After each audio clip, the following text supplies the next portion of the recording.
Well, ladies and gentlemen, it's that time of year again. The video game awards are upon us, and we have some decisions to make. In particular, we have to argue for like an hour and a half about what our opinions are on the different awards and who should win in our heart of hearts. I'm Rin, and with me is Kaz and Arias. A Bravely Default is Game of the Year every year. Sliv. Hey ho. The Pork Chopper. What's up? And the unnamed guest. Why am I here? And I think we're just going to hop right into it. We will be skipping the esports awards. None of us are really esports guys particularly. And as it is, we barely qualify to give our opinions on this crap to begin with. So we're going to hop right into it with Content Creator of the Year. Gentlemen, say the line. ThunderClub. ThunderClub wins. ThunderClub wins. ThunderClub wins. Game of the Year. Game of the Year. ThunderClub wins Game of the Year, everybody. Sliv on his own wins. Fuck everyone else. All right. Most anticipated game. We have Final Fantasy VII Rebirth, Hades 2, Like a Dragon, Infinite Wealth, Star Wars Outlaws, and Tekken 8. All right, so I absolutely want Like a Dragon to win, but it's gonna be Final Fantasy VII because Square Enix. Yeah, I'm kind of going to side pretty heavily with that one. I also think that there is something to be said about the upcoming game Squirrel with a Gun. I'm quite disappointed to see it snubbed here this year at the Game Awards. Sleeper hit. I agree that I think Final Fantasy VII Rebirth will win.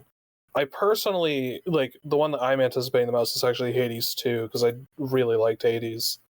So Good choice. And, also I can't anticipate a new Like a Dragon game when I still have to go through like all the other Yakuza games first. It's just not on my radar yet.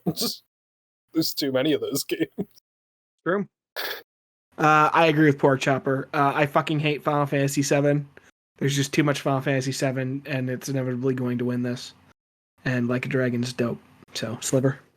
I completely agree with Kaz and the Pork Chopper. Like a Dragon is my pick, and Final Fantasy is probably going to win. I'm glad you agreed with Kaz and the Pork Chopper and did not agree with me, despite my having the same opinion. Oh, no. You said Squirrel with the Gun. Get it right. You got snubbed. Right. Right. You're bad, Ren. All right, next opinion. Yeah. Next category, mofos. Next category, Best Adaptation.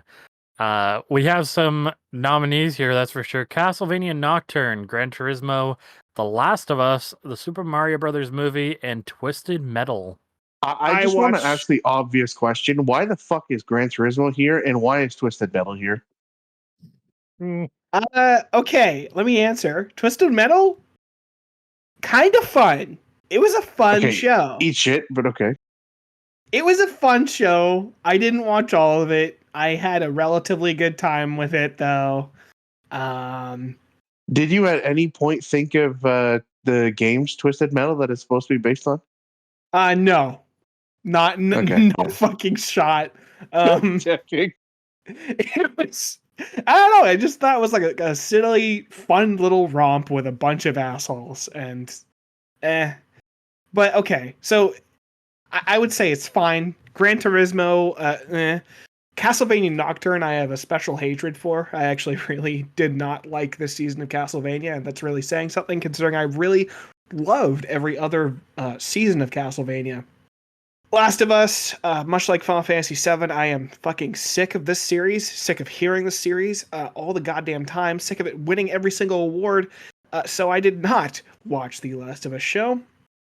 And the Super Mario Bros. Movie was just fine. So I'm going to say this was like a perfectly fine year for movie adaptation, for game adaptations.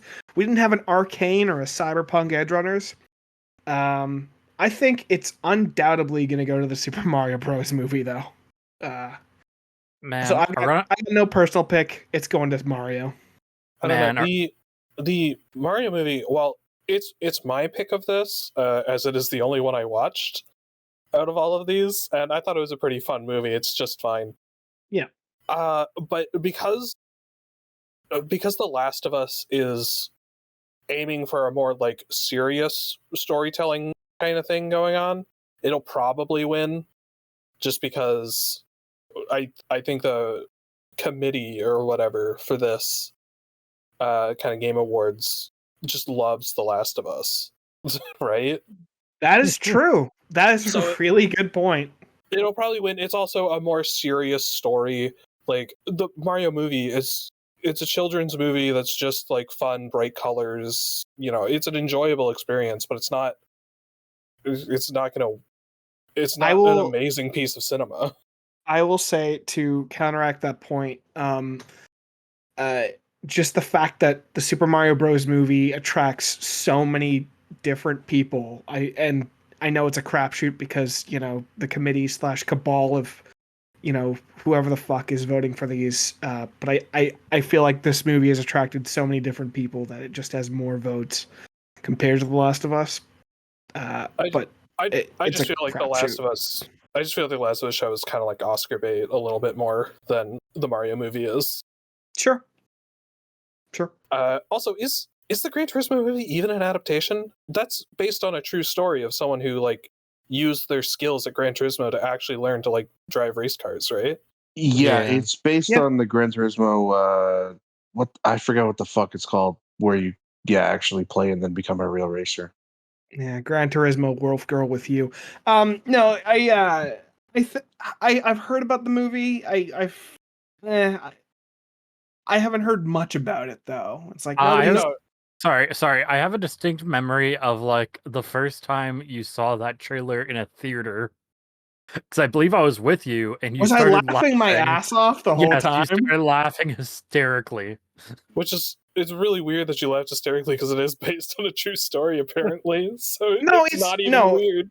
The reason I was is because the entire time it was just like some dude yelling, "Alright, gamer boy, like listen up. The truck isn't a video game, it's real life." And it was like this whole thing. Like, these gamers, they're so out of touch with real life, they have no idea what they're doing here. And it just felt like a fucking episode of Law and Order Special Crimes Victim Unit. Where like, these gamers. We can't control these gamers. I was just pointing out, is it even an adaptation? Because no. It is technically because it has to do with the games, but yeah. I guess it's not really an adaptation of the game. It's an adaptation of a true story that uses the games. Anyway, in summation, this is Jeff Keighley's show, okay? We can't question things too much. It's his world. We're just living in it. All right. In summation, I don't really care, but Sliv, what are your thoughts? The Super Mario Brothers movie is my pick to win. I enjoyed watching it. It's the only one I watched, but I do think The Last of Us will probably take this. Unfortunately, or fortunately.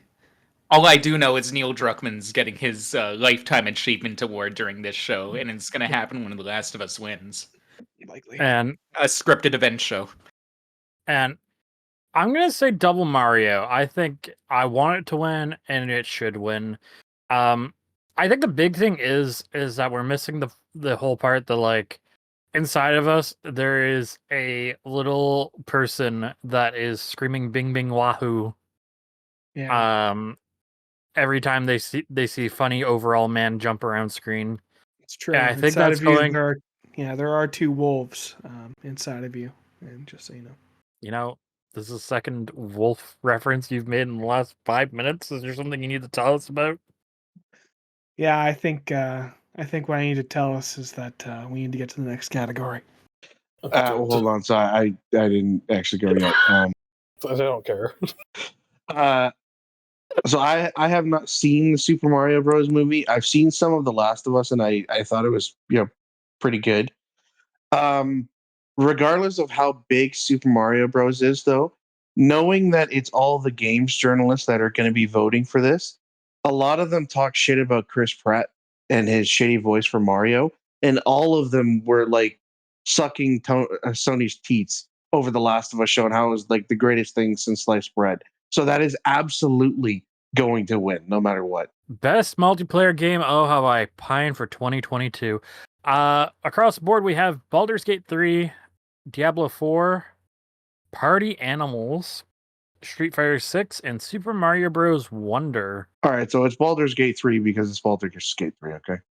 I mean, I do feel that one will sweep a lot of categories. Yeah, Maybe- and Absolutely. This is probably its weakest category, just because Yeah. it's a turn-based RPG and multiplayer does feel a bit weird.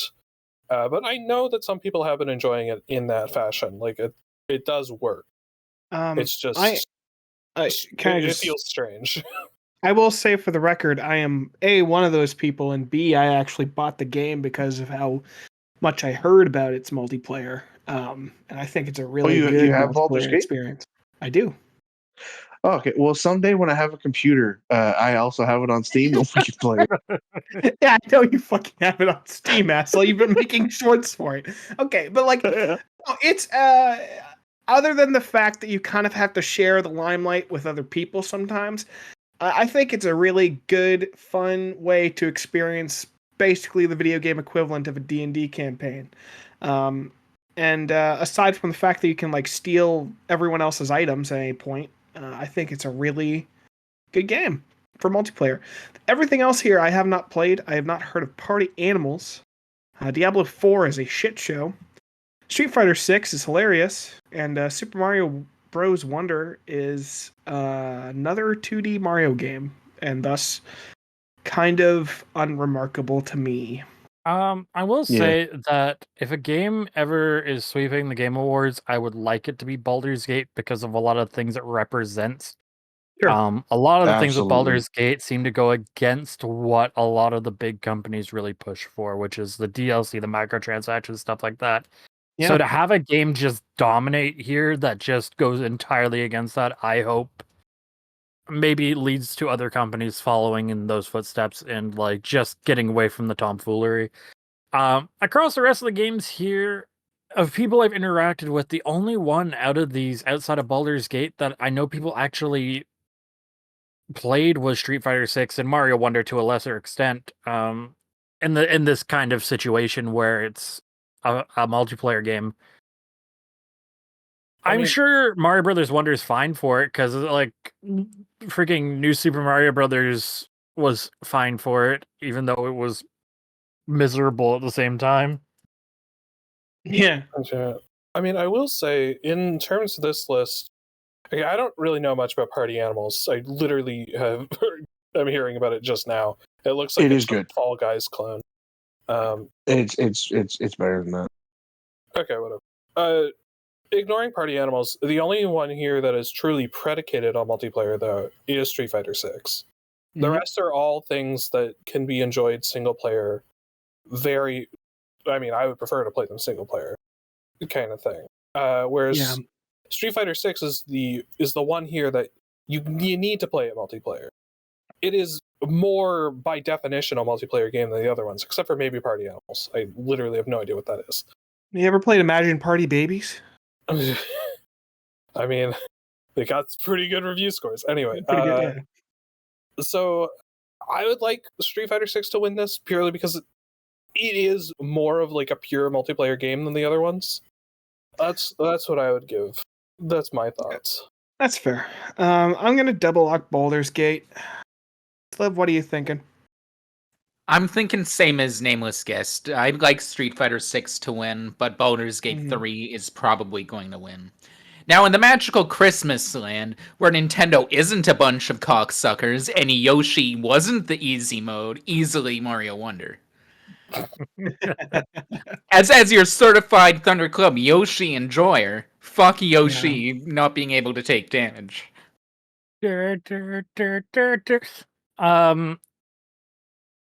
I will go kind of the opposite. I wouldn't mind if Baldur's Gate got the win, but I think it's just going to be Street Fighter 6 that gets it. Not that that's a bad thing. All right. For me, I know I said like Baldur's Gate. I want it to win, and I think it will. But what I will say though is, Party Animals is actually a really good, fun game. It's not like Fall Guys. It's more like Gang Beasts and those kind of like 4-player multiplayer games. If you play those, Okay. it's actually really good. I assumed it was Fall Guys just because the general body shape of the character is very much like the body shape. Yeah, of Fall same Guys kind of characters. style. Yeah. Yeah. I'm literally just have this one picture of the crocodile in sunglasses. It's the only thing I know about this game. Yeah, at some point though, we should actually consider playing it. It is pretty good. Sure. Good. Gentlemen, moving Onward. on. Best sports / racing game. Bro, skipping this one. You mean best actually- racing game? Like, what the fuck is this? I think that it's really funny that just sports games are just so blown out at this point. Mostly because of greed. Because even if you like a sports game at this point, you can't like justify some people do, but the microtransactions are just hilarious. The pork chopper might actually have something to say because I do believe you do enjoy yourself the occasional racing game. Yes. What I can say is I have not played Forza Motorsport. I've had it installed, but I know it had some launch issues. I played Hot Wheels Unleashed 1, and it was fucking great. I absolutely love that game. So Fantastic game. I would really hope that the sequel wins this one. The Crew Motorfest. I only ever played the beta for the Crew and the beta for the Crew 2, and they were both dog shit. I'm just gonna assume this one's dog shit. It's also Ubisoft, so it's dog shit. I wanted to like the Crew. Yeah, really cool idea. Yeah, shame it was Yeah. made by Ubisoft. Yeah, that's generally never a good sign. I don't think we need to do locks for this one necessarily, but Everyone lock in Hot Wheels for dreams to Yeah. be alive. yeah, there we go. Hot Wheels, Hot Wheels, Wheels, Hot Hot Lead in the Wheels. way. And we are Double going to lock go. and Hot Wheels. Let's go to the next category, gentlemen. Okay, onwards and upwards. Best sim strategy game. We have Advance Wars 1 and 2 Reboot Camps, City Skylines 2, Company of Heroes 3, Fire Emblem Engage, and Pikmin 4. This is a very disparate category. These Yeah. games are a lot of these games are very different. Oh yeah, these games are across a wide breadth. I will say, I believe City Skylines 2 did not work out very well, because I see a lot of people still just playing the original City Skylines. I could be wrong in that, though. Yeah. Out of the ones here that I played, I liked Fire Emblem Engage the best, but I am a fan of Fire Emblem in general, so that's not surprising. And I only played Fire Emblem and Pikmin, so there's not much going on here. I couldn't tell you which one I think will actually win this, just because these are really different from each other. I might just give it to Pikmin 4 because Pikmin is such a unique game, and it has a Nintendo bonus, but the one I liked the best was Fire Emblem. I'm going to follow that up by saying I also only played Fire Emblem and Pikmin, and I don't know jack about the other three, other than I'm sure Advance Wars was relatively fine. Listen, I love Pikmin 4. This is not a fucking mystery. This is not a fucking big reveal for this channel. I love the Pikmin series. Pikmin 4 was a great game, but I don't know how I feel about it winning a strategy / sim category. It feels like more of like an adventure game with puzzle elements to it. I played Fire Emblem Engage. I did not beat it. I do think as a strategy / sim game, it is the better game. But your boy likes Pikmin 4, so I'm going to go personal lock Pikmin 4. Actually, no. For the sake of this category, I'm going to go double lock Fire Emblem Engage. I haven't played the remakes yet. I actually really do like Advance Wars. I think it's very cool. I know that it went through some issues due to real-world conflict going on. Yep. Obviously, when there's active war, that's everything that's happening in the news. You don't necessarily want to release a game about war. So it was held back for quite a while. I think it was like almost a year that it got held off being released despite being finished. Yeah. I would, my inner like appreciation of the underdog wants Advance Wars to just sneak in and take the win. I think it's gonna be Pikmin 4 that gets it though. Fire Emblem had a lot of like people dogging on it up to release. Pikmin 4, like from the moment it was announced, was a meme. In like the good way. Yeah. So I think that it's more relevant to people. Sure. I will say for the Fire Emblem thing, a lot of people are shitting on it in like largely for story reasons and character design reasons, but in terms of actual like strategy gameplay, one of the better Fire Emblems out there. Like it is actually a really good in terms of just the pure gameplay of it is quite good. Agreed. I will also say the thing with Advance Wars is I just don't like remakes being put in these. I just don't really like a remake getting on one of these lists. It feels weird, but I'm sure it was a good game and it might deserve to be up here on that merit. It just, these are two games that came out years ago, and I don't know how big the changes were here. As someone who hasn't played any of these games, I'm just gonna go and lock in my pick, Company of Heroes 3, and probably gonna win Fire Emblem. Let's have that good old Sega versus Nintendo rivalry again, eh? Yeah.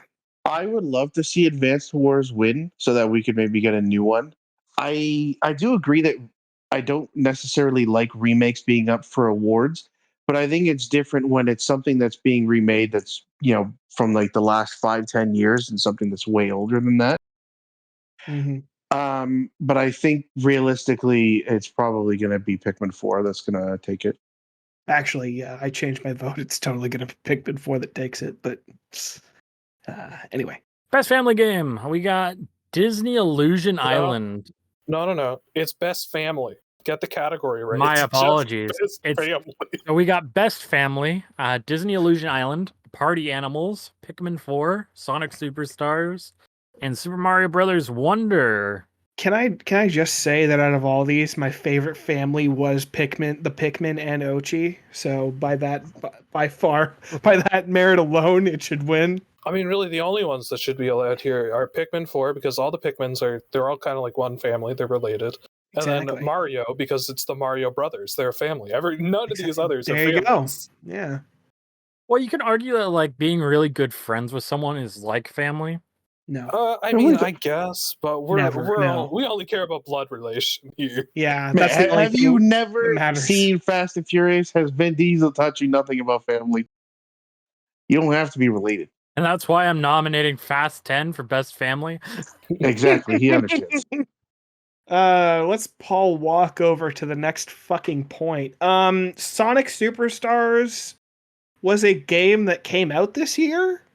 Period. Yo, Fang is baby. Look, I know Fang came back, but like, I don't know. I've heard nothing but mid shit about this game, which sucks because I was actually kind of interested in it. It's too expensive on launch. I will say that. I think that. And I hate saying that about a 2D, like, oh, it's a 2D platform, it shouldn't be a full price release when it's like right beside Mario Brothers Wonder, which is also a full price 2D platformer. Yeah. Generally speaking, you really have to be above and beyond to justify that price tag, and I don't think, honestly, either of them did it. But I think Sonic Superstars had the bigger hill to climb to get people's respect. And when you have an $80 US price tag on a 2D platformer, you already are turning people off. Yeah. And there were a lot of issues at launch. There was the issue with they didn't disclose the de novo. It had to authenticate through the Epic Game Launcher if you installed it through Steam anyway, because it had always online stuff for the multiplayer. Cringe. Just a lot of really dumb issues that if some thought went into it, could have been avoided and has been, I believe, mostly dealt with since. So, like, there's no excuse that the game should have come out like that. Still, I would like it to get the win because Fang rocks. I am a big fan of Fang and Sonic. He really was back in this game. Yeah, so I think what you're maybe missing here is that it's the best game for family play. Right? It's just so I think it would probably be Mario Brothers Wonder because that's a game where you sit down on the couch with like your two kids and you can all play at the same time or something like that. Or you sit down with your friends and 20 minutes later start stabbing them. Well, we already discussed the friends aren't family, so that doesn't matter. That's true. But, I mean, it's perfect for kids. They just pick the Yoshi and they can't take damage. Like exactly. in comparison to like Pikmin 4, Pikmin 4 is very family friendly in terms of its content, but in terms of actually playing with your family, the multiplayer in Pikmin 4 sucks. I just want to point out, I think the logic that you're using is way more logic than any of these journalists are capable of. I don't think any of that matters. Well, I think I just want to get sorry, fair, but if we're operating on that, it'll just be Mario that wins because it's Mario. Yeah. Yeah, that's probably it's what's going to pretty happen. much I'm already correct. No, it's A, it's got to be Mario. B, it's got to be Mario. C, I mean, subjecting children to the horrors of Pikmin genocide is just a nice afternoon for everybody in the family household. I don't know. Double Lock Mario. It's I get. Look, you say Party Animals is good. I've never fucking played it. I'm sure it is. It's Mario. Gentlemen, I don't. Right. Gentlemen, I don't think we've talked enough about Disney Illusion Island. Anyway, I'm going to be picking Super Mario Wonder. I've never heard before this I'm double locked on Super Mario Bros. Wonder. Yeah. Slave. I'm gonna have to go and lock Double Mario Wonder. Yeah. Just because Sonic Superstars, if you're playing single player, the camera's too far in your face. Fuck that shit. Okay. Again, this is for family plays. Who cares about the single player mode? It's the same game, just with a wider fucking camera angle. Okay. Double Mario Wonder. Sure. Anyway, Onwards. Best fighting. Once again, no game, just best fighting. We have God of Rock, Mortal Kombat 1, Nickelodeon All-Star Brawl 2, Pocket Bravery, and Street Fighter 6. Fun note, I have no idea what Pocket Bravery is. Fun note, I have no idea what God of Rock is. Yeah, but it looks sick. I don't know, but it looks fucking cool, dude. It does look sick. I think this is a very simple one. We just need to Occam Razor down to Street Fighter 6 and move on. Yeah, let's be real. Street Fighter 6 is taking it. They fucked up with Mortal Kombat 1 in a number of ways. So, well, can you play as Omni-Man in Street Fighter 6? I don't want to. The right answer is that you can play as a person that kind of looks like Omni-Man with the created character. Yeah, there you go. You can play as anyone. Yeah, when you really think about it. Biggest roster out of all these games. When you really think about it. It's double lock Street Fighter 6. Yeah, double lock Street Fighter. It's gonna have to be a double lock on the Street Fighter 6. The king is back, and if it gets robbed, I riot. Okay. I do like. Sorry, I want to mention before we move on. I don't believe Nickelodeon All-Star Brawl 2 had fully launched when the awards went up. Because I'm just seeing people starting to talk about it, and namely that Garfield apparently plays like a Spacey from Smash Bros. He has a shine. It's really funny. Anyway, moving on. Moving on from Garfield to Starfield. Best RPG. Got Baldur's Gate, Final Fantasy 16, Lies of P, Sea of Stars, and Starfield. Well, Chopper, would you like to take us away on this? No. So I've played Starfield and I've played Baldur's Gate 3. So I poured maybe at this point 250 hours or something into Starfield, and I contrary to what a lot of people have said about the game, I actually have really enjoyed my time with it. But I would still absolutely any day of the week give it to Baldur's Gate 3. Even though I'm still early in the game in Act 1, I would still give it to Baldur's Gate. That game is just fucking magic that it even exists. That absolutely deserves the award. Nameless guest, you played Final Fantasy 16. What's it all about? I mean, Final Fantasy 16 is a pretty fun game. It's good for a playthrough, but its RPG elements are actually very light, and it's more about its DMC-esque combat. Mm-hmm. And again, while that was fun, it probably shouldn't win this category. You shouldn't even be here, yeah. Well, yeah, you shouldn't even be here. At this point, what is an RPG is so very nebulous. Every game has RPG elements in it nowadays. I know that Lies of P is really good, actually. It's one of the better non-FromSoft Souls games, but the winner of this will be Baldur's Gate 3. Yeah, no shot. No I fucking... Yeah. Yeah, I don't really have an opinion as to which one I really want to win. Purely because I haven't actually played Liza P yet. I have been meaning to. I'm sure if I had played it earlier, it probably would be my favorite of this list, just because I love Souls games. So, yeah, that's my opinion. As someone who enjoys Souls games, but hasn't played any of these, personal pick, Pinocchio's Souls, probably gonna be Baldur's Gate 3. That really makes sense that you like Lies of P because you've constantly lied about not peeing on the fucking toilet seat. It wasn't me, goddammit. I sit down to pee and have for a decade. Double locking Baldur's Gate on that note. Yeah, absolutely. Double lock. Double lock Baldur's Gate. Every day of the week. Sea of Stars looks great, though. Oh, yeah. Yeah, that's another game I have installed. I haven't played it, but it looks awesome. I'm sure when I play that, I will enjoy the shit out of it. But I'm glad it got nominated. Let's say that it's cool that an indie game is here. So yeah. Okay, onwards and upwards. Yep. Best action adventure: Alan Wake 2, Spider-Man 2, Resident Evil 4 Remake, Star Wars Jedi Survivor, and Legend of Zelda Tears of the Kingdom. Wowzers. I think all of these games deserve to be here, except for Star Wars. And it's not that it's not a good game, it's that I'm really sick and tired of games being fucking entirely broken at launch, and you having to wait months to be able to play it.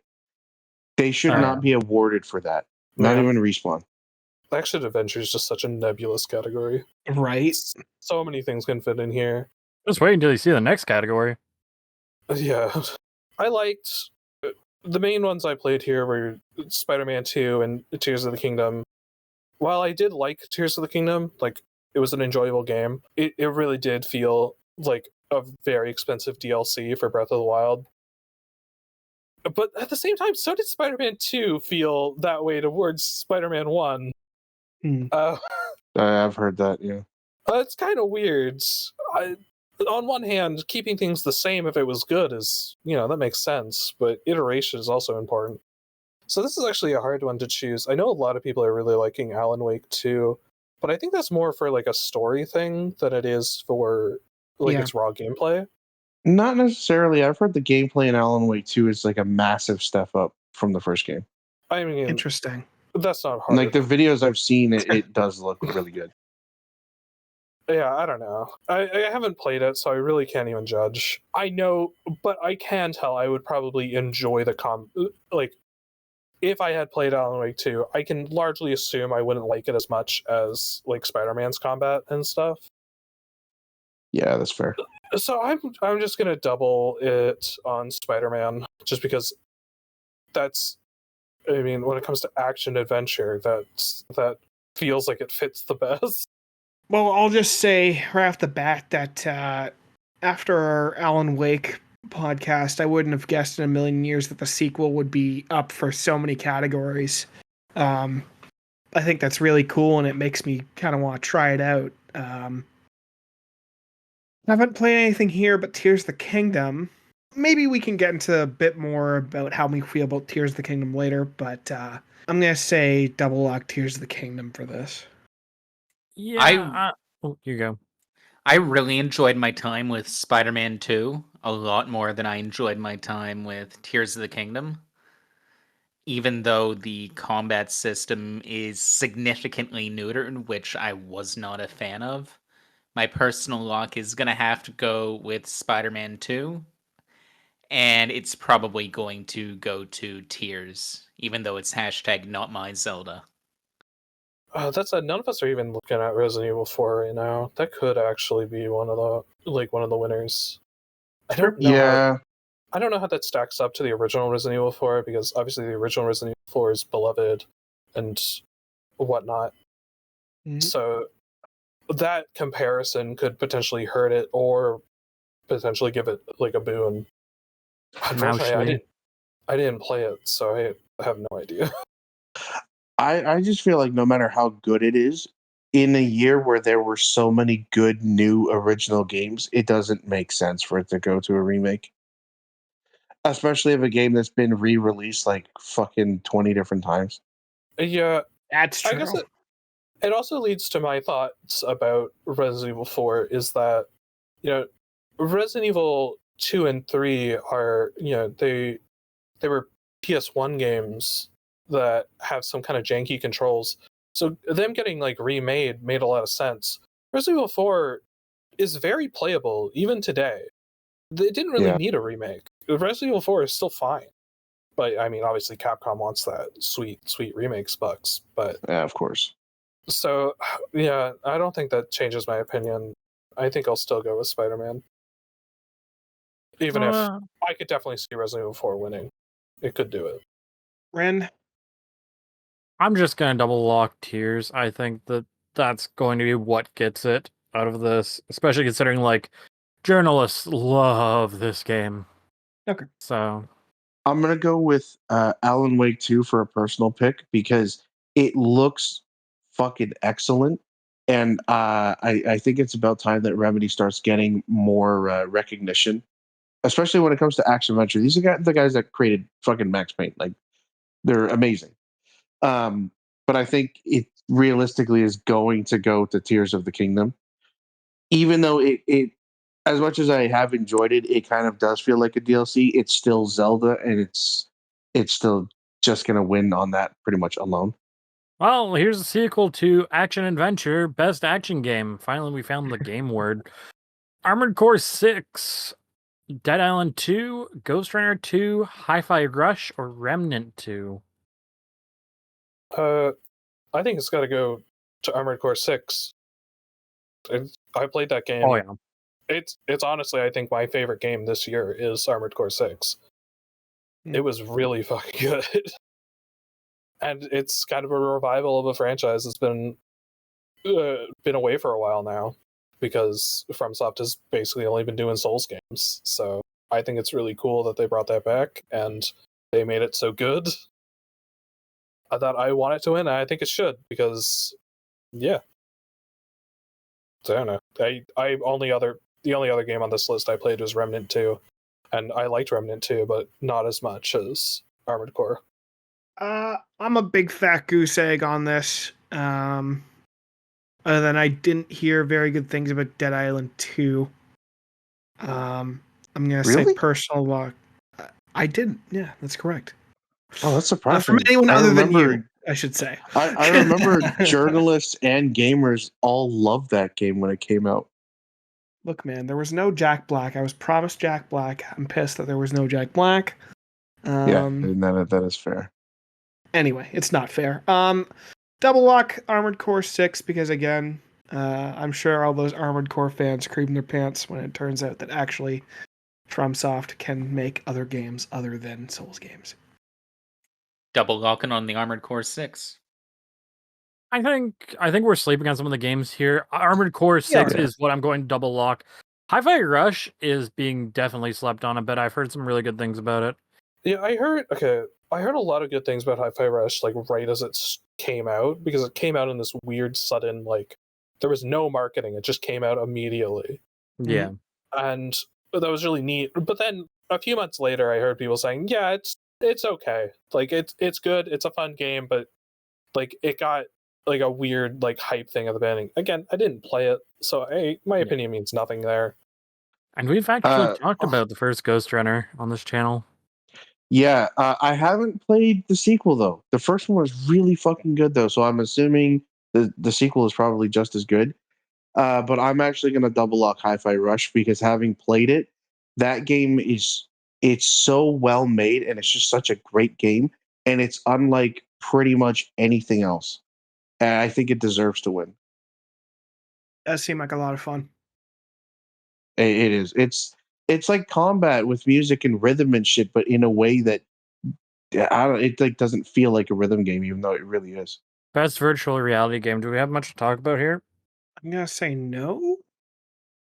Like one of us please has a VR step headset? on me, very tall woman. Yeah, let's What be is real. wrong It's with you? going to the titties. Okay, it's going to Resident Evil. Yeah, even the freaking image has her in it. then again, Horizon people love fucking PlayStation games, so that might also go. Best mobile game. I'm presuming we could just move on. Yeah. I have Genshin nothing to talk Impact, about. right? It's Genshin Impact. So No, Genshin Genshin Impact Impact. is not here. We have Final Fantasy VII Ever Crisis, Hello Kitty Island Adventure, Honkai Star Rail, Monster Hunter Now, and Terra Nil. Oh yeah, double lock in Hello Kitty's Island Adventure. Oh yeah, Hello Kitty Island It's gonna Adventure. no diff the You rest of the know, category. Can we say the meme and like why Hello Kitty Island Adventure is so funny? Like on like a general level. So like every single year when we like bought a game from our local game store and he'd give it to us early, he'd give us a fucking receipt. And the fucking game that would be on that receipt, because he couldn't put in the actual game he was giving us because he was selling it ahead of release, was always Hello Kitty Island Adventure, which was a game that did it exist before this point? I don't know. But that's all I see. That's all I think of when I see this, and that's wonderful. Final Fantasy VII Ever Crisis is more Final Fantasy VII with gacha elements, and Yeah. Ooh, Kaz's two favorite things right now. I really hate it. Really, really, really don't like it. It's I've never actually played it. You would have thought I would have played it, but I didn't, and I probably never will. I think I mentioned this before today, but Final Fantasy VII is just being shoved so far down my throat by Square Enix that I am immediately turned off by everything Final Fantasy VII, which sucks because I really, really liked that series when I was a kid. Honkai is probably taking it. I'm sure Nameless Guest has something to say about it. Monster Hunter Now is ass, and I don't know anything about Terra Nil. Yeah, I haven't. The only thing I played on this was Honkai Star Rail, and that's just because I was bored for a little bit. It's fine. I mean, it's a gacha game. It has much higher production values than your typical gacha game, which feature like some kind of like chibi sprites fighting. Well, this is like full models with big flashy animations and lots of voice acting production value going into it, which is pretty cool. But it is still just like a turn-based gacha game. It's nothing like amazing. I do think it should probably win and will. Like, my double lock is for Honkai. But that's because, I mean, yeah, Final Fantasy VII Ever Crisis, I haven't heard anything good about that. Hello Kitty Island Adventure, that's a bit of a joke. I don't know anything about it. Monster Hunter Now is, I mean, it's a Niantic game. I don't give a shit. And I've never heard of Terra Nil. So, minor status update on the Hello Kitty. Fucking hell. Minor status update on the Hello Kitty Island Adventure deal. So, it wasn't a real game until this came out. However, Hello Kitty Island Adventure was mentioned in a 2006 episode of South Park. Yeah, it's the World of Warcraft episode. Yeah, it's a World of Warcraft episode. Because Oh. it's the game that Butters likes to play. That's always. You didn't know that was the joke that our local I game store was didn't. making? No. No, yeah. When Butters comes and joins them, Cartman tells him to like fuck off, go back to playing Hello Kitty Island Adventure. That's awesome. So now it's a real thing. And I appreciate that, and that's why I wanted to win. I think Honkai will probably take it. It had a really big launch. Yeah. Yeah, I'm gonna double lock on Honkai. There's no way that's not gonna get it. I mean, if Monster really- Hunter Now, sorry. So really, for mobile games, the only metric is how much they can take your money. So we just need Pretty to look much. at the revenues for these games, and whoever had the most revenue should win. Listen, boys, as Genshin gamers, we should hope Honkai wins, because hopefully that means we'll get some primos by the end of this. No, they're gonna give the friggin' Star Rail players free pulls. We don't want that. They're Maybe gonna give we'll Star give them Rail to players. everybody. No, they're gonna give us Starjade. It's gonna be great. Oh god. If like genuinely, if Monster Hunter Now wins, I fucking riot. Like, that game is so bad. One of the big things that made Monster Hunter popular was in its portable releases, people would, like they would do a hunt while on Yeah. the train going to work Oh, in yeah. like Japan and stuff. So maybe Monster Hunter Now did pretty well there. I still think it's just, it's a watered down Monster Hunter, so it's stupid. Best debut indie game. We got Cocoon, Dredge, Pizza Tower, Venba, and Viewfinder. It is no contest. Pizza Tower. Yeah. Let's go, baby. I'll say that Dredge looks really cool, but it's absolutely going to Pizza Tower. Double lock in the Pizza Tower, bro. I think that Pizza Tower is very snubbed in this award show by only being nominated here. It is a phenomenal game. It's still my game of the year. Into November. I absolutely love it. Honestly, played none of these games. It'll probably be Pizza Tower. It's the one I've heard the most about. If not that, it'd be Dredge. Those are the ones that I have actually heard about. But I'll probably just go with Pizza Tower for now. Next category. Now, unrelated to Best Debut Indie, here's Best Indie. We got Cocoon. Oh, Dave it's because Best Debut is the first game of that studio. Yeah. Okay. I just thought it was indie game. I wasn't paying attention. Anyway, why isn't Pizza Tower here? Yeah, that's actually really weird. It is so weird because games got nominated for both, so it's not like they nominated totally different pools. Pizza Tower, easily best independent debut. Why is it not in the best independent? It's because they had to make room for Dave the Diver, which I've also heard a lot about, or heard discussed a lot. I mean, here I think it's just going to be Sea of Stars. Yeah, absolutely. A lot of people have loved that game. There's no way that's not going to get it. I've heard so much good stuff about it. All right. I'm going to say personal lock Dave the Diver because of the dude with the anime girl on his shirt. Actual win Sea of Stars. And why isn't Pizza Tower here? It is weird that Pizza Tower's not here. What the hell? In a perfect world, Pizza Tower. But I agree with Kaz. Dave the Diver, personal Sea of Stars is probable winner. I'm just going to double up on Sea of Stars. I'll double up Sea of Stars as well. Once again, where the fuck is Pizza Tower? It is too good to not be nominated there. Best community support. We got Baldur's Nebulous category. Yeah. Baldur's Gate 3, Cyberpunk 2077, Destiny 2, Final Fantasy 14, and No Man's Sky. Community support is so weird. I don't even know it. I think this is basically the best, sort of like the best ongoing game. Well, ongoing game is literally the next category. I would say it's best ongoing, but like in terms of like transparency with your like player base. Like how much does the developer talk to you and like tell you what's going on and like is relatively communicative with shit going on in the game and making sure to address the issues. Now I think the big thing here is Cyberpunk 2077 had a big, I believe, DLC come out that apparently fixed quite a few issues. I wouldn't want it to win, and I think my opinion slowly changed over time because I'm kind of agreeing. I think Port Chopper mentioned it earlier, where like, why are we like applauding games that like come out totally broken and then like later they get around to fixing it?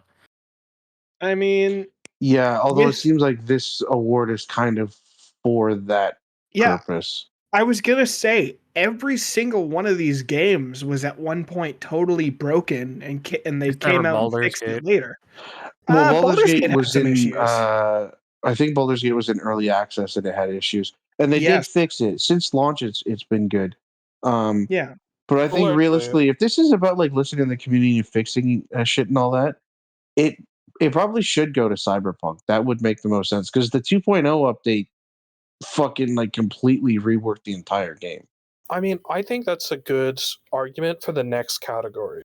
The next category is best ongoing game for future reference. This is community support.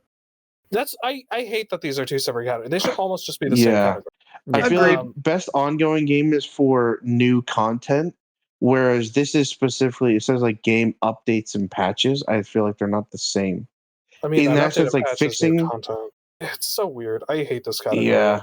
If we're talking about like fixing the games and that kind of shit, then Cyberpunk should probably get it.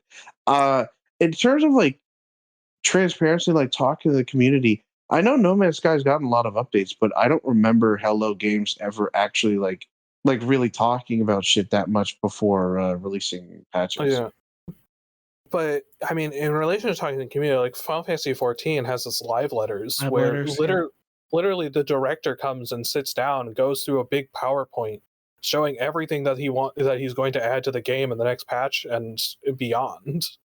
And they're being very like transparent about, hey, we wanna update all the graphics. We can't do it all at once. It's gonna have to be a little piecemeal. So occasionally you might have like a really high quality model next to a low quality model. It's going to happen, but they're being like really transparent and letting everyone know about that. So community support, like 14, I think is good too. That's the problem. I think if you're not in the community for this, it's very hard to tell how good the community support or something is. Yeah, like I don't, as you said about No Man's Sky. No Man's Sky has like a bunch of stuff for it, but I don't follow No Man's Sky at all. So I have no idea how good their community support is because I don't follow it. I see that it got patches like well after they came out. Well, so may I boldly ask, what in the Sam hell is Destiny 2 doing here? Oh yeah, I don't know. You mean the game that is deleting expansions? Yeah, I've heard nothing but the exact opposite towards that game. I feel like they just had to have 5 games, so they threw that up there. Because, like, yeah, why the fuck is Destiny 2 here? Let's put back up Hello Kitty Island Adventure. That's true. Double Lock Hello Kitty Island Adventure. No, I'm gonna say Personal Lock Cyberpunk because it looks like that game's slowly and surely turning around. Actually, Double Lock that. Final Fantasy 14 being my runner-up for that, being that I can always count on them to give me the information, like to consistently be a reliable source of information for what the fuck is going on in the game for the years to come. Yeah. So I'm gonna put Final Fantasy 14 as like my personal pick because I play Final Fantasy 14, so I pay attention to its community support, and I generally like what they do. Unfortunately, I don't think I can really have like a pick as to which one I think is gonna win, just because I don't actually pay attention to any of these other ones. Like how could I possibly know? So I'll just put a double lock on 14 because I have nothing else to go off of. Fair. Sliv? I think I'm gonna double lock Cyberpunk. Again, I think this category just it overlaps with the next category far too much. Also, Rin, get it right. It got an expansion, not a DLC. They're different. Expansions you pay for. CD Projekt Red gives you DLC for free. Yeah, dude, didn't you see the trailer with Idris Elba? Yeah, I'm going to double lock on Cyberpunk. Onwards to Best Ongoing, which has nothing to do with Best Community. Oh, whatever. We got Apex Legends, Cyberpunk 2077, Final Fantasy 14, Fortnite Battle Pass. I just shit out my ass. And Genshin Impact. Weird on my PC. Great. So Genshin had to be here somewhere, I guess. Yep. I mean, it is still an ongoing thing that continues and does give out meaningful content. So I am gonna say, in terms of actual content for Final Fantasy 14, I do need to still catch up with a lot of the patches. But from what I've heard with the community, it's been relatively weak in terms of a bunch of stuff they've added. So this year for Final Fantasy 14, they just did their very standard patch cycle. It was very predictable. You could already guess what was going to come out before they even told us. And like the content was fine, but it was nothing exceptional. I don't actually think 14 should win this category, even if it is like the game I like the most in it. Just because I don't think its content was like enough. If this was like an expansion year, yeah, probably I would put it because whenever there's a big new expansion, I love it. But in terms of, again, I just don't play a lot of these games. Like Genshin just had a whole bunch of new stuff, but it was all very standard Genshin stuff. There was nothing like super new or interesting outside of a new region.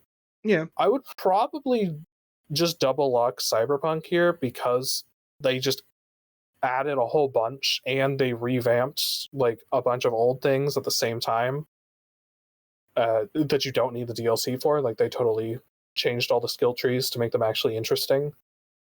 I almost feel like Genshin could unironically kind of take it. I know that, like, I mean, I kind of want Genshin to take it because if they win, I might get primos. Oh yeah, free primos. So like, I gotta, you gotta do what you gotta do. Because like, we got a whole new region.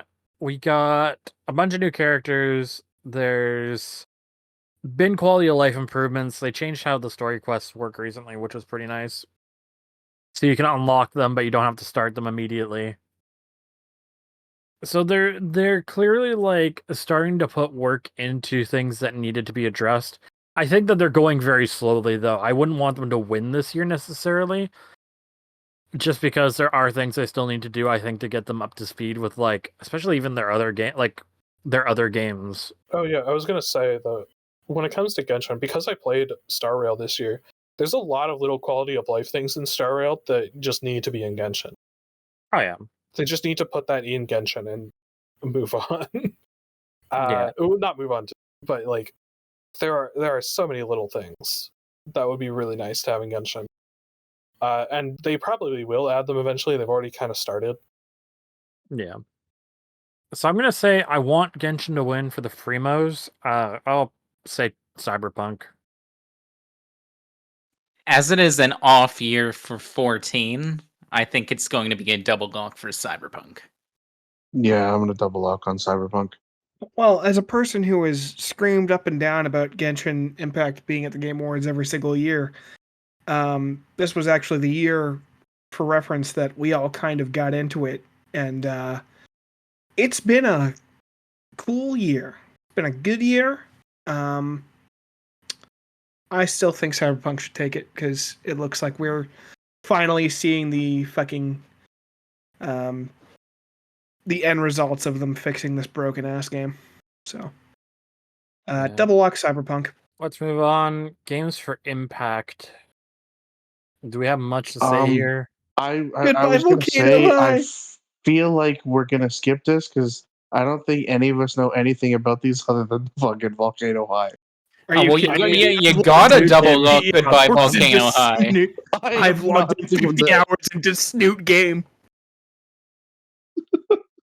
I mean, with Goodbye Volcano High, I'm pretty sure the meteor impacted pretty hard. Yay. I am gonna double lock Goodbye Volcano High, but at least out of these 6, I did hear about Chia. I heard it existed. Yes, I believe I saw some gameplay from it. I might be thinking of another game. No, just because, I'm gonna keep it real. We've seen a fucking trailer for this game every single year we've been at the Game Awards, and it's actually looked fucking cool as shit. And then it slipped under the radar, and we I didn't even know this game came out this year. Yeah, I didn't know it came out. I think that's the big thing, because I think there's probably clips you can go back and see me say I want to play this game. Yeah. So I would say, like, I hope it wins here. I think it, like, I don't know enough about it, honestly, but I think it would be cool if it won, because, like, I actually have interest in it, to be honest with you. Double lock boop the Snoot, and let's get to the next category, please. Yeah, let's just move on. Yeah, I want another 40 minutes on this. Innovation and accessibility. Do we have a whole lot to say? None of us really use accessibility options. Yeah, very unfortunately, we aren't really caught up in that. So the only one that I've really got experience with is Hi-Fi Rush, and I know there are a whole shitload of options. Like even for streamers, it's not like disability kind of accessibility kind of shit. Like even if you're a streamer, the streamer mode in other games just basically turns off all music, whereas what they did is, for example, the opening scene has a song by the Black Keys. If you turn on streamer mode, I guess they paid another band to write their own song in the same beats per minute with the same kind of style as the Black Keys song. So you still have the same kind of vibe, which is really fucking cool. Oh, that's pretty sick. But other than that game, that's really cool. I don't really know anything about any of these other. It was actually. At first I thought about it. I was like, "Is this Black Keys?" I was like, "No, I have streamer mode on," and yeah, no, it's cool. Yeah, I think the only other thing is I know that some of these games got a little bit of criticism for taking the accessibility options a bit too far in weird ways. I know the Spider-Man accessibility options had it so that, like, you could just have it swing for you, and at that point you're barely playing the game. Yeah, but there was an option that you could turn on so that you had the deaf girl speak. So I really appreciated that.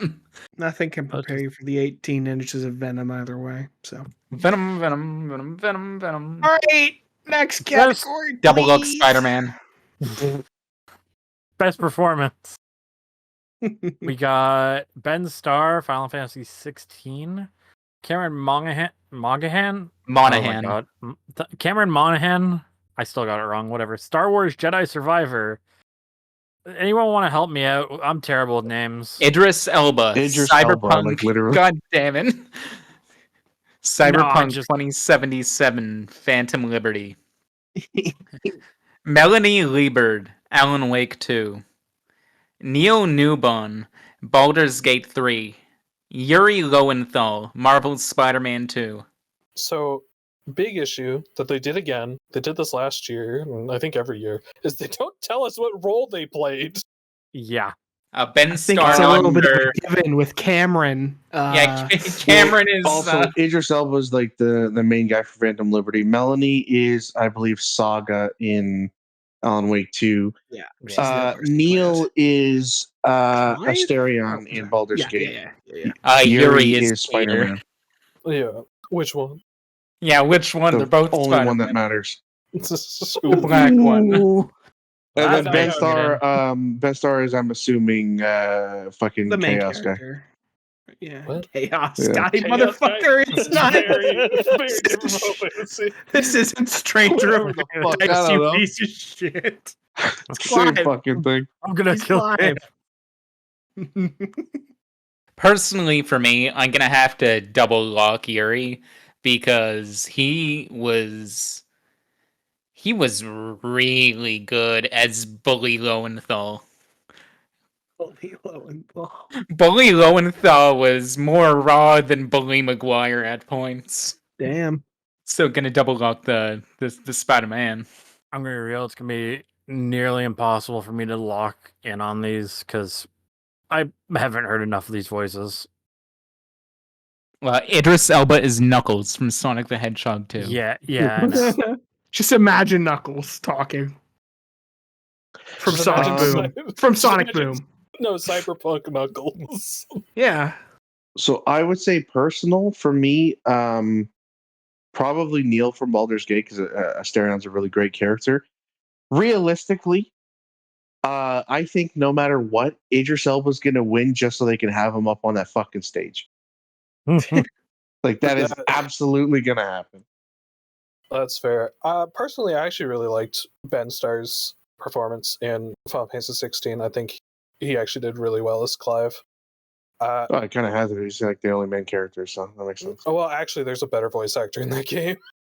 Really? The guy who played Sid did a way better job and should be in here. I forget who shit. that is. He did really well. But actually, I think you might be right about the Idris Elba thing, just to get him on stage, because celebrity. Yeah. Baldur's Gate 3 is just, it has so much hype behind it that I think that one will actually probably win. I have See both happening. I have seen like a lot of positive feedback towards that performance of Baldur's Gate 3. He's pretty he's great. really good. He's got, I mean, like all the other characters in Baldur's Gate 3, he does have a lot of layers, but he just plays the prickly smartass so well, and there's a lot of cool shit to him. I like him. I think it's going to Yuri. I think that Spider-Man, that evil Spider-Man performance, I think that's going to give it to him. Anyway, Best audio design. So this is not music for future reference. Alan Wake 2, Dead Space, Hi-Fi Rush, Spider-Man 2, Resi 4. I think this one's going to be really difficult because generally horror games have the best sound design. True. So it's probably going to be Alan Wake, Dead Space, or Resi 4 going to take it. But then again, Hi-Fi Rush is entirely built around its sound design, so... I mean, that's why I think Hi-Fi Rush has a good chance in the next category, which is score. exactly know how good its like sound design compared to its just like musical tracks are. I didn't play that game, so I don't. I have Even no idea. without the music, it is pretty good. Like going around the like the city and shit, and it sounding and kind of feeling alive. It is good. But having watched quite a bit of gameplay of Alan Wake 2, they like the sound design in that game is like it kind of sets the bar. Same thing with their graphics and everything. Like they really set the bar. I have to double lock on Alan Wake 2. I'll follow that. Alan Wake 2 looks and sounds fucking great. I will follow the lead and double go on Alan Wake. I will follow the leaders. Honestly, I didn't play it. I've played the original Dead Space, and that game had good sound design throughout it. So the remake of Dead Space might actually have a good chance there too. Honestly, don't know. I think I'll just abstain from this one because I really don't have an opinion. Bitch made. Fuck you. It doesn't even matter. I forgot Dead Space got a remake. Yeah, I know. But like Dead Space generally had good sound design, so I wouldn't be surprised if that one has it too. I just don't care enough to even think about it. Okay, let's pretend we're the Game Awards. Start firing through these really fast. Best score in music: Alan Wake 2, Baldur's Gate 3, Final Fantasy 16, Hi-Fi Rush, Tears of the Kingdom, Pizza Tower got fucking snubbed. This one's actually pretty difficult. Because like Alan Wake, Baldur's Gate, Hi-Fi Rush, Legend of Zelda, they're all really fucking great. Honestly, I would not put Legend of Zelda in there. It has the Breath of the Wild minimalist soundtrack that I find very boring and dislike. Also, Final Fantasy 16 is being composed by Soken. It's really fucking good. Here's what I think will set it over the edge. The thing the Port Chopper mentioned with Hi-Fi Rush, where you can have the streamer mode and still get the full game experience with different bands performing different songs. I think that is really sick. Oh yeah, it's really cool. Hi-Fi Rush is the only one here that is like incorporating its score into its like gameplay, as opposed to just being like a cool background track. It's actually pivotal to what's going on, and that might push it over the edge. Personally, I would like to give it to 16 just because I generally like what Soken does, and there were some tracks in there that were really great. But I might say the Hi-Fi Rush might just take it just because it is a game that's kind of built around its score and original songs and whatnot. Now, if Alan Wake 2 has a song by Old Gods of Asgard, that would be my personal pick. I can't confirm or deny. It does. So, I can confirm that. All right, so that's my personal pick, but I think it's going to go to Hi-Fi Rush. I'm going to say that, for the record, The Legend of Zelda Tears of the Kingdom has some absolute fucking bangers. It's just you don't hear them most of the time. Yeah. In particular, the fucking Colgera boss fight theme is pretty fucking incredible. And there's a lot of really good tracks at the beginning and end of the game. And during a lot of like high action scenes. It's just that, again, it's Breath of the Wild and you don't hear that most of the time. I do believe it deserves to get it, but I'm going to give it to Final Fantasy 16 because Soken's the fucking man. I will just double lock Hi-Fi Rush. I would like to double lock Hi-Fi Rush, but I know there's also a really good chance that Baldur's Gate 3 is going to get this one. True. Yeah, I'm gonna do Hi-Fi as my personal. I think they're gonna give it to Baldur's Gate. I think it's gonna sweep a lot. Okay, let's get on to the next one. Best art direction: Alan Wake 2, Hi-Fi Rush, Lies of P, Super Mario Brothers Wonder, Legend of Zelda: Tears of the Kingdom. I could also make an argument that Pizza Tower got snubbed, but I understand that the art style for that game is kind of ugly on purpose. I'll agree with that. I think Pizza Tower should be here. Yeah. A double lock Pizza Tower. I'm actually kind of surprised that Zelda is here, just because while art style it looks good, it has this like, it's almost like washed out in a way that I don't like. Agreed. Yeah, so I kind of hope that doesn't get it. Yeah, I think the big thing though is that it's once again it suffers from its precursor. Like we've Yes. seen it. It's just so much like Breath of the Wild that I'm not impressed by it at all. Yep. Like Not a fan of the way they look, you know?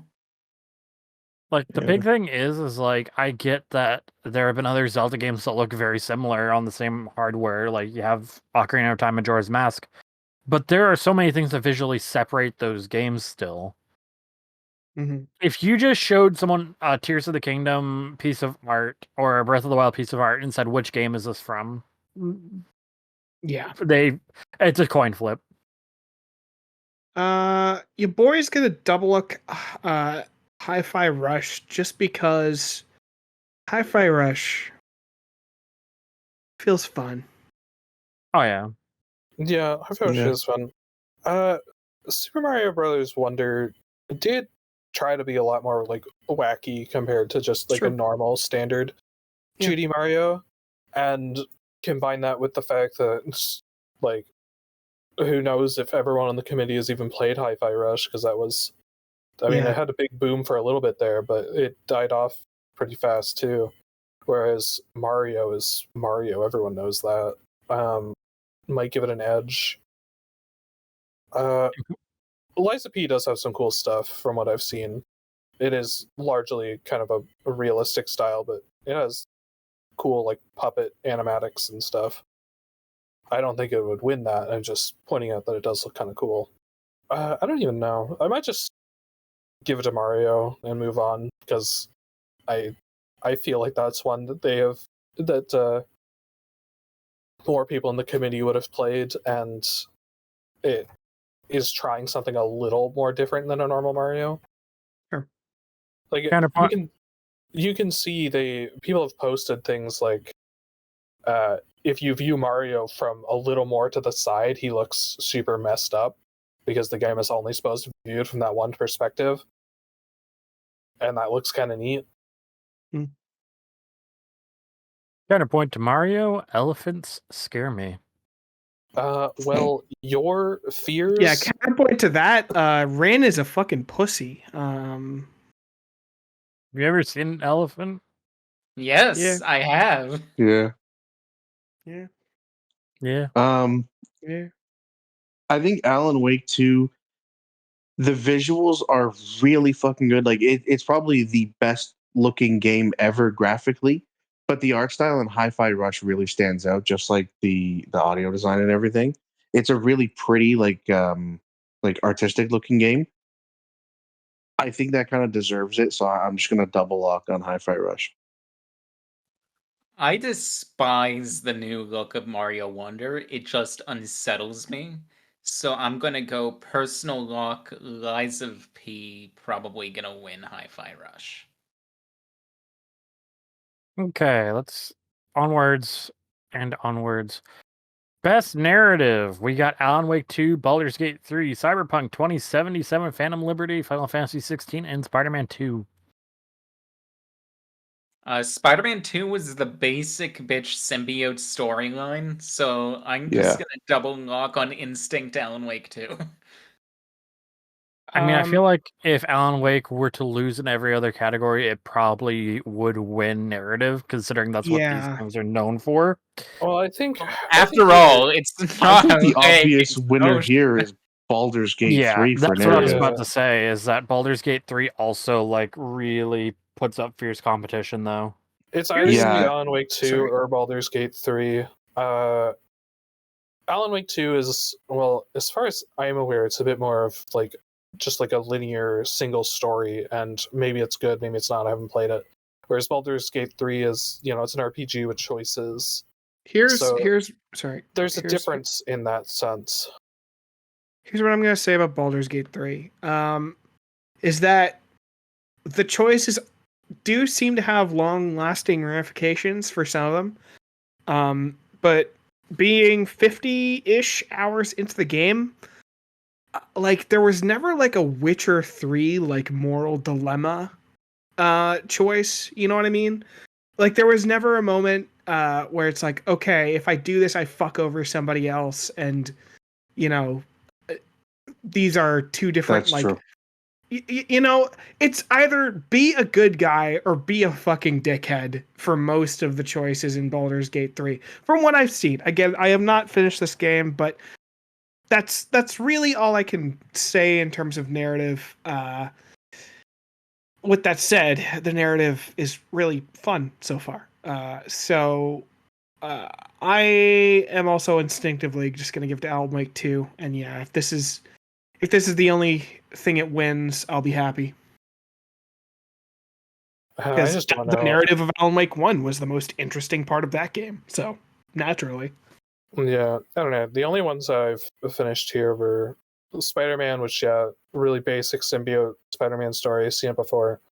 And Final Fantasy 16, which its narrative is a bit of a mess.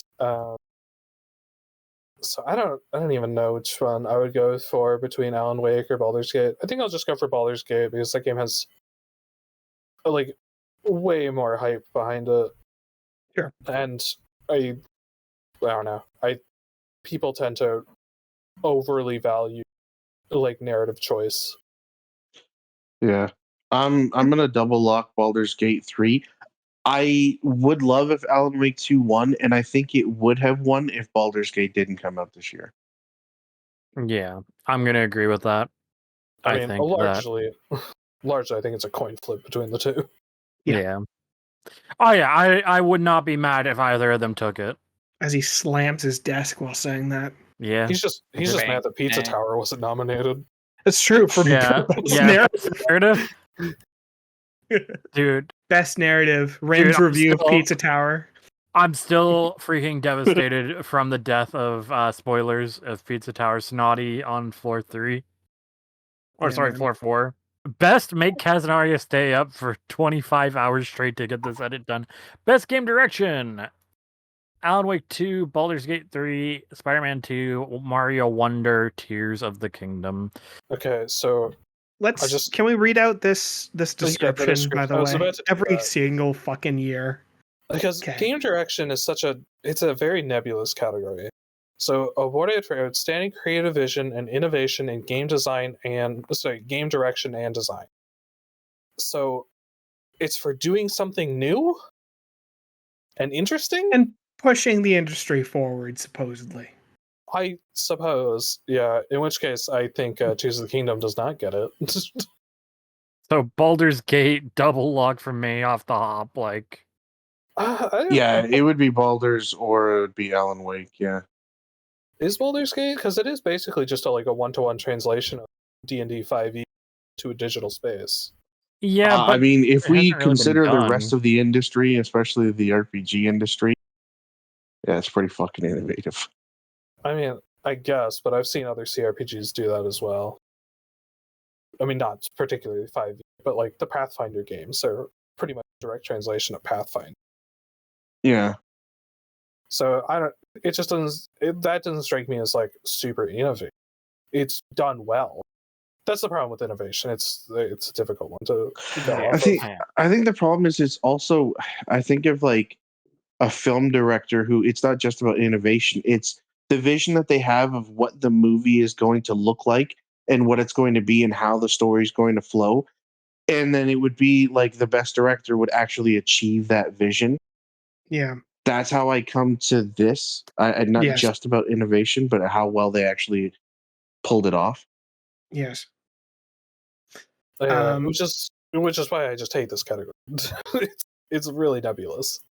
Yeah. Piggybacking off of that, sorry. I'm gonna say that all I've heard about Alan Wake 2 is just how wonderful all of its story content is and how the gameplay just perfectly coalesces with that.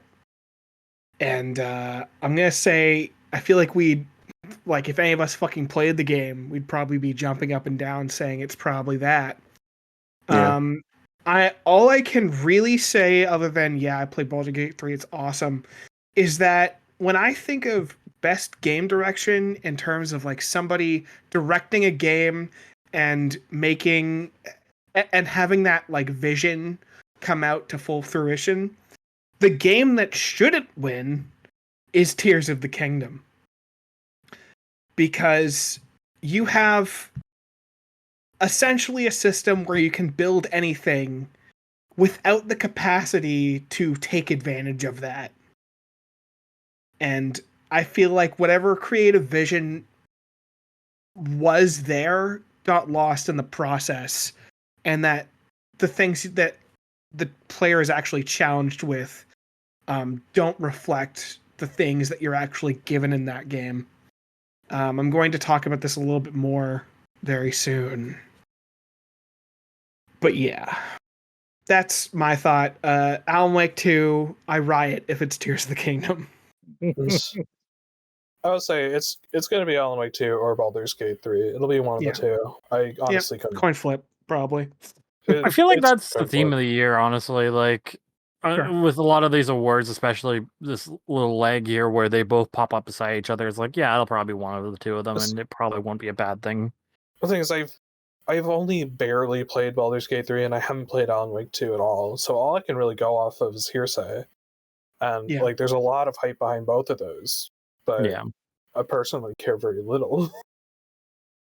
I would be happy if Alan Wake won, but I'm going to double lock on Baldur's Gate 3 because for so long we've been told by game developers that the kind of RPGs that we want are impossible to make. And then you have Larian, who has a much smaller budget and a much smaller dev team. Like, they have 400 developers, which sounds like a lot. But then you've got these other developers that have like 1,000+ people and like a blank check to make whatever game they want. And it doesn't have 1/10 the amount of content and care that went into Baldur's Gate 3. So I think in terms of best direction, actually pulling it off, I think Baldur's Gate 3 absolutely has to win. Yeah. Like, it's like the impossible game, according to every other dev out there. Yeah, I think that's a bit, like, probably the huge thing that pushes it over is, like, so many other devs have said that exactly what that game is not possible in modern day. Yeah. Double donking on Alan Wake 2. You know what else we're going to double donk on? Ooh.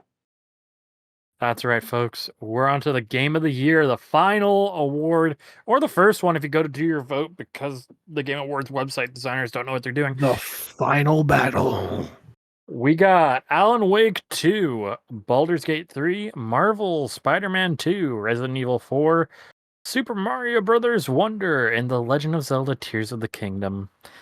So once more, I find myself saying Pizza Tower has been snubbed. That is my actual Game of the Year. Well, yeah. We can all put our own personal games of the year up here. Please, everybody, just off the bat, any snubs? Well, my personal game of the year is probably Armored Core 6. That was a really good. Oh yeah, why isn't that here? Yeah, I know. It's weird that it's not here. It's really good.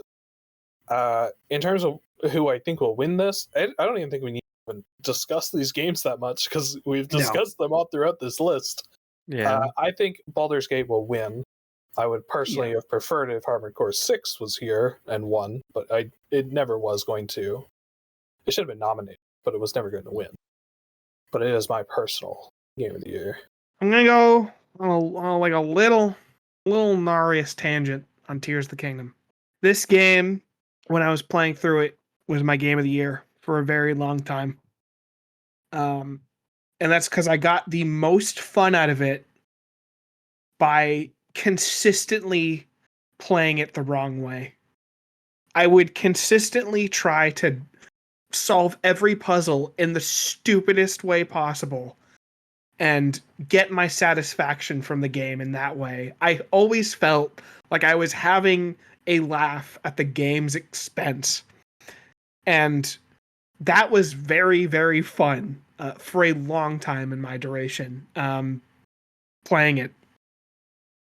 I've got a bunch of clips of just me solving puzzles in really stupid ways. And while that was fun for me, I'm a little sad that we never got to have our Tears of the Kingdom podcast, whatever. We can still do it. Tears of the Kingdom is a broken ass game. It's got one of the worst Zelda stories ever. It's got the probably the shittiest side quests I've ever fucking seen in a Zelda game. All of them being fetch quests. Or the fucking fairy fountain thing. Don't get me fucking started on making the fucking vehicles for the fairy fountain bullshit. It's got so much janky things, and all of my fun purely came from like bringing a tank into battle. Like I was a 5-year-old bringing out my fucking toy box every time I ran into a camp of enemies. And to me, like I said in Best Game Direction, what I found with this game was that it never felt like you have a game that is so mechanically interesting, and I'm sure took so much time to make, without the proper puzzles and proper challenges to actually take advantage of that. They've given you so many tools, like probably 40% of the puzzles can be solved in the exact same kind of cheesy way. So Tears of the Kingdom is a huge letdown. And with that said, again, back to Baldur's Gate 3, I have heard of some hilarious shit from a friend of mine who, like, there was like a giant tower and that you have to just, like, I don't know, go through a bunch of battles and whatever, get to the top of the tower, talk to the guy. At one point, he realized he could use a combination of a bunch of skills, and he just jumped to the top of the tower. And the NPC acknowledged this. It's like, well, shit, guess you just did that. And so when I look at a game like Baldur's Gate 3 and I compare that to Tears of the Kingdom, when I play through Tears of the Kingdom, I feel like I'm having fun at the expense of the developers very often. In Baldur's Gate 3, when I do something smart, I feel like the developers actually thought about that I would do that. And there's just so much extra shit that so many people won't find. Like the fact that there's every fucking animal you talk to has different dialogue. And not just like a written sentence, like fully voice acted dialogue. This game's awesome. And maybe by the end of it, when I actually get to that third act, which I've consistently heard is, not as great, I will feel the same way a lot of these fans do, and that maybe it peters off. But I'm having a blast with this game. The story of it being the impossible game, just the absolute hype behind it, and the fact that, all these characters are like, they aren't just companions, like they've got layers to them. Every single person I want to like talk to and like maybe do a different playthrough and like go through their story a little bit more. So it's obviously Baldur's Gate 3 double lock, and I'm sure someday when I get a fucking PS5 I'll really enjoy Alan Wake too. All right, who wants to go next? Anything but the fucking Nintendo games, please. Oh god. Anything but the Nintendo games. Tears of the Kingdom was the biggest disappointment of 2023. That being said, Baldur's Gate or Alan Wake 2. Interchangeable. Low key though, can we all agree that like Mario Wonder and Resident Evil probably shouldn't be here? Yeah. I think Resident Evil 4 Mario Bros shouldn't be there. I also don't think Spider-Man 2 should be there because while I've heard the gameplay is really good, I've heard that everything else is basically just the same. Like it's not really a sequel. Cases. Yeah, so it's like that. I know it's here because every time PlayStation's got a big game, it's always up for Game of the Year, but like I feel like that's one that really just shouldn't be here. Yeah, and I think it's one of those situations where I think settling for kind of a worse experience and rewarding that isn't like good for the health of the industry as a whole. Because I love Spider-Man games; they're a blast. When I hear, man, you know what? This one just like isn't as good as the one that you can get for like $15. Yeah. Like, well, why is it up here? Yeah. Resi 4, like, it suffers from that stigma of just it's a remake. I mean, It's a remake of a game that's completely playable. yeah. It's So not, like, it's not a remake of a game that's super inaccessible or has severe weird issues. Resident Evil 4 is a good game that you can go and you can play right now pretty easily. It got continuous releases up until the remake came out. Like, you can go out and buy a disc copy of Resi 4 for Xbone and PS4. You can get it for PS3 and probably Xbox 360. And then before that, it's just on its native fucking platform. I believe with the remasters over the years, they also like adjusted the controls and everything, so it played better than it used to anyway. There was no real reason to make a remake. Yeah, I don't know.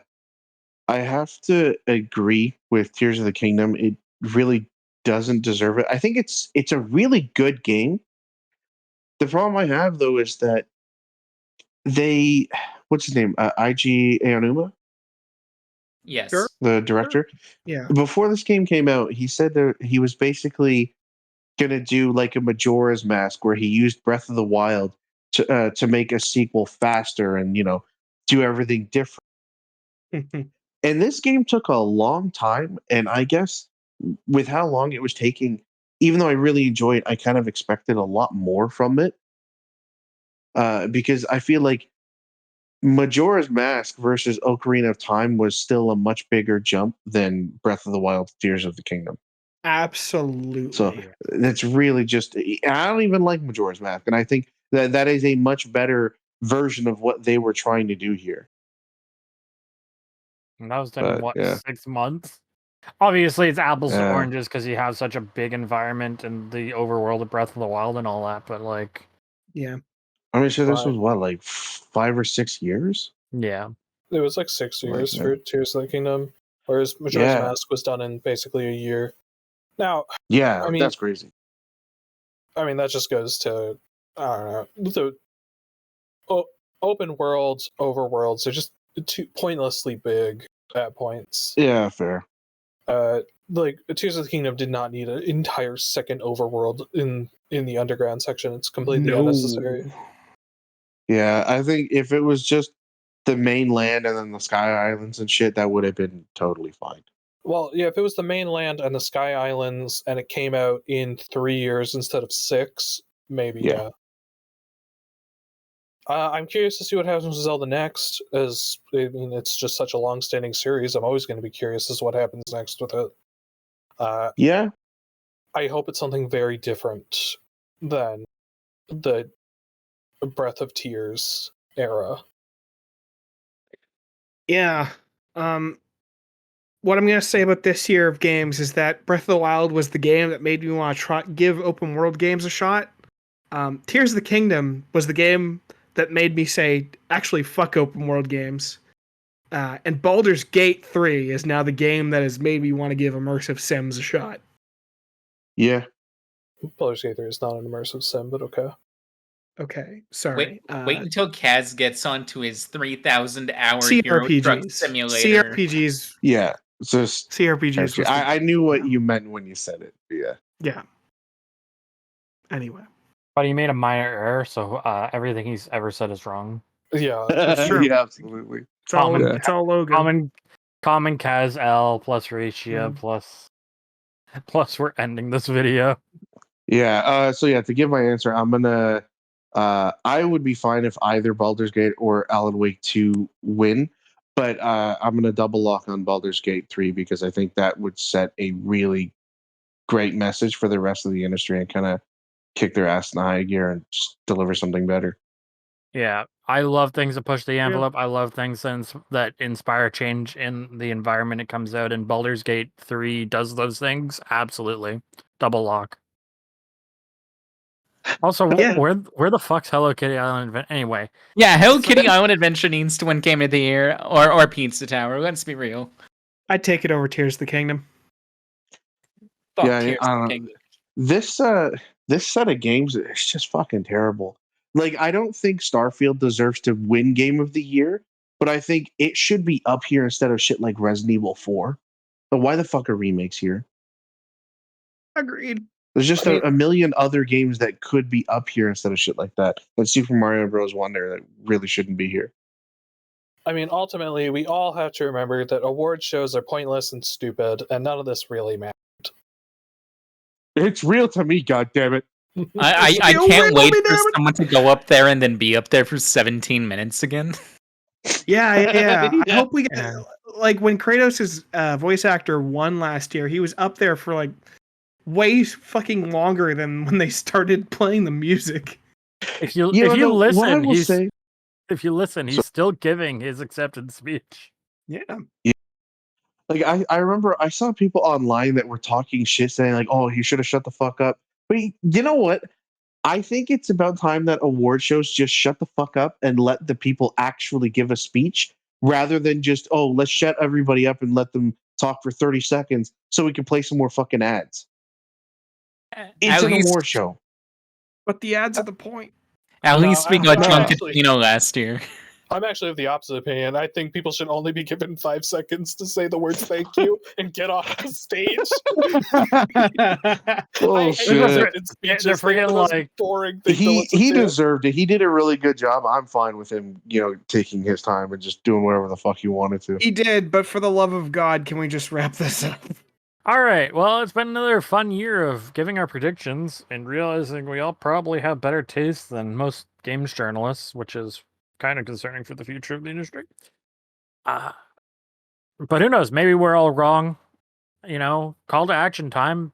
If you have some hot takes or cool opinions about your views on the awards in particular, just put down what your award was in the comments and what game, and we won't judge you too much. I've been Marin, and with me has been Kaz and Arius. Here's the Kingdom sucks ass. Sliv. Tears of the Kingdom can suck my sack. The Pork Chopper. See you later. And the unnamed guest. Gaming Gladiators is the best esports team. And Kong Skull Island was snubbed for Game of the Year. I will see you next time. Actually, we will see you next time. Bye.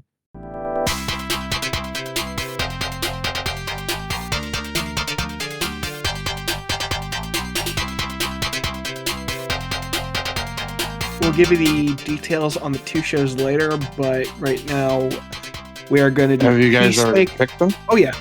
We got our backup. We're doing Peacemaker and Samurai Flamenco. Fucking what?